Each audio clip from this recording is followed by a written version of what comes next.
Good afternoon. My name is Kent Siladi, and I serve as the conference minister of the Connecticut Conference. And I want to thank you all for joining us for this live conversation on Facebook Live, a series of conversations I've been having over the last several months with interesting people. And I've got two interesting people with me today. I'm so pleased to welcome the Reverend Marvin Silver, who is the Associate Conference Minister in our neighboring conference, the Central Atlantic Conference. Welcome, Marvin.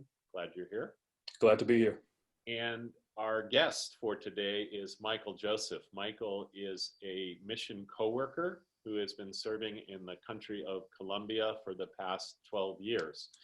And just a quick word, our two conferences, the Connecticut Conference and the Central Atlantic Conference, about 15 years ago, began exploring what it would mean to have a presence in the country of Colombia, partly through a friendship between the Reverend Barbara Gerlach and the Reverend Davida Crabtree.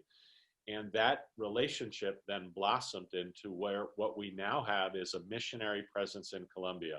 I could spend hours telling you about that story, but I'm not going to do that because I want to hear from our guest, Michael. Michael, glad you're here. Hey, Kent, it's good to be here. Thank you. Thank you for joining us. And Michael, you're going to be itinerating, I believe is the right word, in both the Central Atlantic Conference and in the Connecticut Conference in the month of October. So people will have a chance in a variety of ways to hear you preach, to hear you speak about the work that you've been doing in Colombia and your ministry there. So we will be putting out information about your visit in our respective conferences. So we wanted to have an opportunity for people to hear a little bit about you, to pique their interest so that they can have a deeper, broader conversation with you in each of our conferences. So let's start, Michael, if we could, with telling us a little bit about yourself, and in particular, how on earth did you end up in the country of Colombia, a country, in my experience, many people don't even know how to spell correctly, let alone know why on earth you would get engaged there. Could you share a little bit about your history that way? Sure. Thanks, Kent. Yeah. I'm looking forward to my time in both the Central Atlantic Conference and the Connecticut Conference in the month of October. I guess this will be my third time in both of those places doing itineration, as I'm completing my third stint, my third period with Global Ministries in Colombia over these past 12 years. And, I guess my personal story and how I ended up in Colombia, really for me, it goes back to my childhood. My parents were, my father's a minister, and both of my parents were missionaries to Brazil. So I grew up as a child in Brazil, and, speaking both English and Portuguese, and kind of identifying both with the United States and with Latin America. And became very interested in the relationship between the United States and Latin America, sort of the political influence that the United States has in Latin America, and unfortunately the role that the U.S. has played in some of the challenges of democracy, some of the conflicts and some of the wars in Central America and in South America. During college, and then after college, I went to work for an organization called Witness for Peace. I worked with them first in Nicaragua, this is in the 90s, and then in Cuba. And then while I was in Cuba, the organization Witness for Peace decided to start work in Colombia. So I first traveled to Colombia 20 years ago in 1999, and then went back to work with Witness for Peace in Colombia in the year 2000, which is around the time as well that especially both conferences, I believe, the Connecticut Conference and the Central Atlantic Conference, were also sort of exploring those relationships with Colombia through Witness for Peace. In fact, I know several folks traveled from both the Central Atlantic and the Connecticut Conferences to Colombia with Witness for Peace around that time and in those early years. So then I came back to go to seminary in the United States in 2002 at Union Theological in New York City.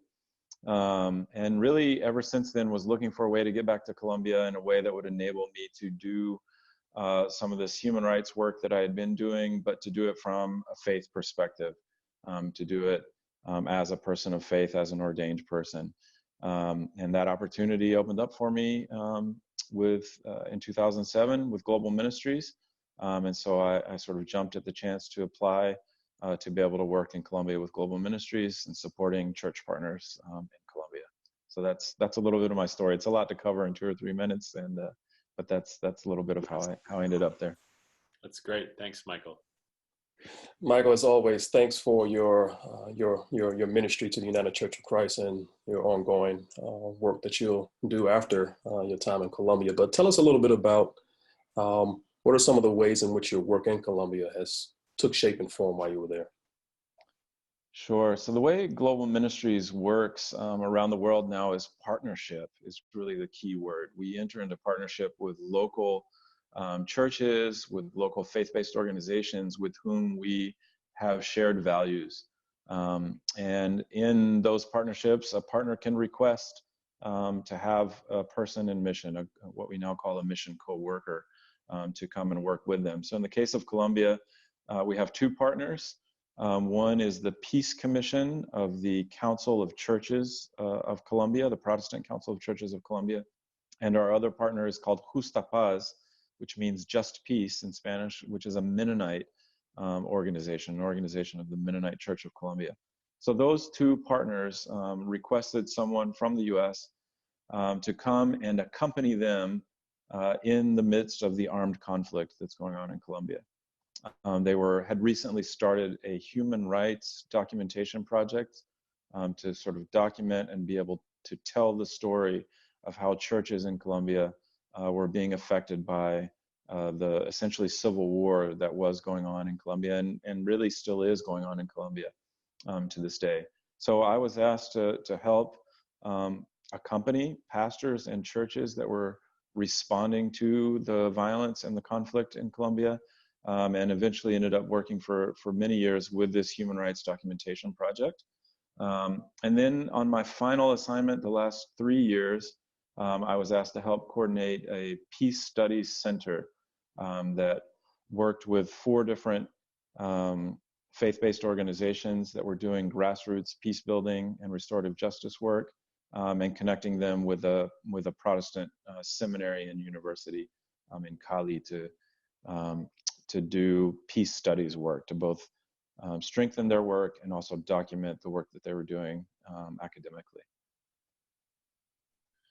So Michael, in my experience of the trips that I've been blessed to go on to experience Colombia firsthand, one of the things I recognized when I told people I was going to the country of Colombia, the first question was why, or what for, because people have a perception about the country that I think is mostly around the drug cartels and violence. And so when people hear Colombia, they think of a dangerous place. They don't know a lot about the country. So for those who know very little about the country of Colombia, what do you think are among the important things that people should actually know about that country? Yeah, so certainly violence is, and the drug cartels, I agree with you, that's the main thing that most people think of off the bat. But that's only part of the story, of course. It's a beautiful country. It's an extremely biodiverse country. It has both Caribbean Sea and Pacific Ocean, so it has coast on both sides of the continent, if you will. Which gives it an amazing amount of biodiversity and all sorts of resources, from some of the most important water resources in South America, as well as lots of natural resources such as gold, silver mines, coltan mines, and both gold and coltan, of course, go into cell phones. I'm using a cell phone at this moment to connect. And so there's a connection there to things like that as well. Beautiful people, over about 48 million people, very musically inclined people. Some people do know of Shakira and Juanes and some of Colombia's famous musicians, but it's an amazingly diverse country in every sense of the word, that is beautiful and rich in terms of its diversity. And unfortunately, some of that wealth leads to inequality, which can lead to conflict, which is unfortunately the case in many countries. So that's a challenge that the country of Colombia has been facing for the last 50 years.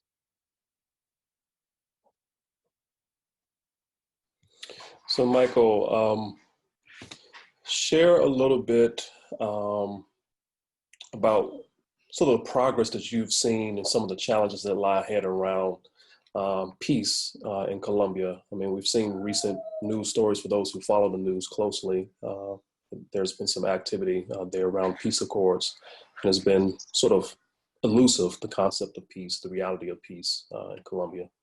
Right. About progress you've seen? Sure. So Colombia has been beyond sort of the violence that's generated by some of the drug cartels. There has been a civil war, essentially, as I mentioned before, an internal armed conflict that has pitted several different guerrilla groups, leftist, Marxist-Leninist guerrilla groups, against the Colombian government, trying to overthrow the Colombian government, and then right-wing paramilitary groups that have responded to the left-wing violence as well.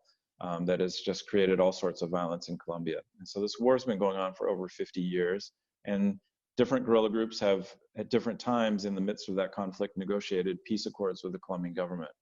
And in 2016, the FARC guerrilla, which was the largest and the oldest guerrilla group in Colombia and in this entire hemisphere, signed a peace accord. They negotiated a peace accord from 2012 to 2016, and then signed that peace accord in 2016 with the Colombian government. So that was a huge, huge step forward for peace in Colombia, an extremely important peace accord, not only for Colombia, but for the world. If you monitor peace accords and this whole art of peacemaking and trying to end conflict around the world, which I think is something we're interested in everywhere around the world, I think the Colombian peace accord is a really interesting peace accord to monitor. And to follow its implementation, which we're now 2.5 years into. The Kroc Institute for Peace Studies at the University of Notre Dame, which monitors peace accords, they monitor over 50 of them around the world, has stated that the Colombian peace accord is the most complete, the most holistic peace accord ever signed. So that makes it really interesting to monitor. One of the unique things of the Colombian peace accord is that it includes a chapter on gender. So it's actually trying to look at how were women in particular affected by the conflict in Colombia? How was the LGBT community in particular affected by the conflict in Colombia? And what types of responses, what types of things do they need coming out of this experience of conflict to be able to flourish as communities? So that makes it's a fascinating peace accord to follow and to monitor. So we have over 12,000 former FARC guerrilla soldiers that are in that process of demobilizing and becoming civilians again. And so that's a huge undertaking for a country like Colombia. And it's generally going well. It is going forward. But as is common in many peace accords, there's a lot of challenges. And some of those challenges also make the news. And it can be discouraging for folks. And so if we focus on the challenges, we can be quite discouraged. There are a number of things that, like ongoing killing of human rights defenders, probably about 400 human rights defenders or community leaders have been assassinated since the signing of the peace accord in 2016. So it hasn't ended all violence in Colombia, unfortunately. And as drug cartels and other guerrilla groups that continue to function in Colombia, and the right-wing paramilitary groups continue to be interested in territorial control of the areas that the FARC used to control, that's generated violence in those areas of the countryside. So there are still major ongoing challenges. And, ending a 50-year civil war is going to take decades as well. So this is not something where we can, 2 years in say it's not going well or it's going really well. It's something that we have to accompany and monitor for a long time and continue to build peace in Colombia for decades to come. Michael, one of the things that can raise awareness about Colombia, and in particular our country's involvement in Colombia, are the Days of Prayer and Action, which I believe are coming up in a few weeks. September 20th, I believe, is the day it begins. Can you say, because one of the things in my work with Colombia and our partnership there, one of the things I became fascinated and interested and troubled by was our U.S. involvement in Colombia, particularly around how much money comes out of the annual budget of the United States to aid in Colombia, which is primarily, I don't know what the percentage is, but you will, or have an idea, of military aid, primarily military aid. In Colombia, at least when I knew the figures, was the third highest recipient of aid from the US to any other countries behind Egypt and Israel. Can you say a word about sort of the US involvement in Colombia and your perspective on that? Yeah, the U.S. plays a major role in terms of the conflict in Colombia. As you mentioned, Colombia was the third largest recipient of U.S. military aid in the year 2000. So in the early 2000s, the United States really ramped up our military support for Colombia and our funding of the Colombian military, making them in that year, 2000, 2001, the third largest recipient after Israel and Egypt. I think that's changed a little bit with some of the developments in other countries, Syria and other countries around the world where we're now heavily involved in other conflicts. So I'm not sure where Colombia comes in on that list. It's a little bit lower now. But we have given Colombia over $10 billion, 10 billion with a B, since the year 2000. So it's a major recipient of U.S. military aid. We continue to train many Colombian soldiers at military bases in the U.S. At one point, that was mostly focused on the so-called School of the Americas in Fort Benning, Georgia, but now we understand that to be spread out over many military bases in the U.S. And unfortunately, the Colombian military continues to be a military that's heavily affected by human rights abuses and numerous scandals, such as the false positive scandal, which surfaced many years ago and now is seeming to resurface, where the Colombian military has been found to kill civilians and then dress them up as if they were guerrillas that had been killed in combat in order to sort of bolster their numbers and make it look like they're winning a war against insurgents in a way that they're not. So there continue to be major ongoing problems with the U.S. involvement in Colombia. There's also several hundred U.S. soldiers involved on the ground, boots on the ground in Colombia, in non-combat positions, but in training Colombian military and servicing planes and helicopters and things like that. Certainly Connecticut has been very connected because of the Black Hawk helicopters, which has been a major component of U.S. military aid to Colombia. So we're heavily involved.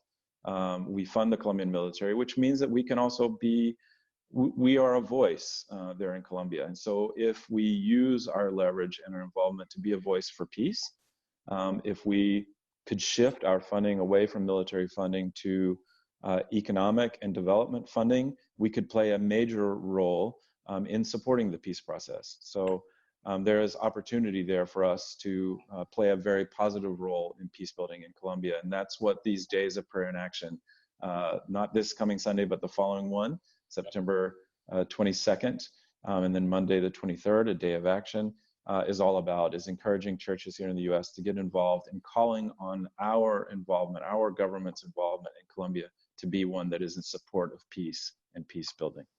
Could you say a word, Michael, about the work that towards the end of your time in Colombia has been about doing work around restorative justice, and say a word about that so that we can hear a little bit more about that?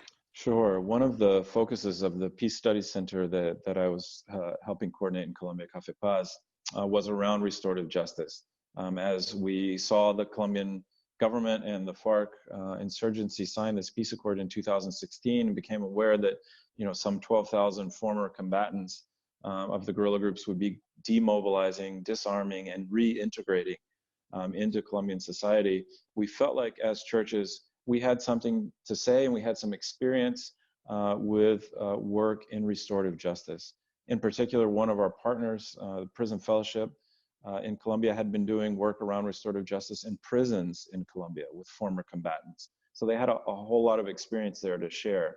So we decided to work with two communities in particular, in two different places in Colombia. These were two of 26 communities where the former FARC guerrilla combatants were going through this reintegration process. So we worked with two of them and essentially sat down with the former combatants and the civilians, many of whom had been victims of the conflict, and brought in some church folk as well that were on the ground in those communities to simply sit in circle and talk about what does justice mean for this community, to have both sides talk to each other, get to know each other, see each other as human beings with challenges, with a history, with reasons why they did what they did, and to ask each other the question, what do you, as a victim of war, need to be able to feel restored and to move forward?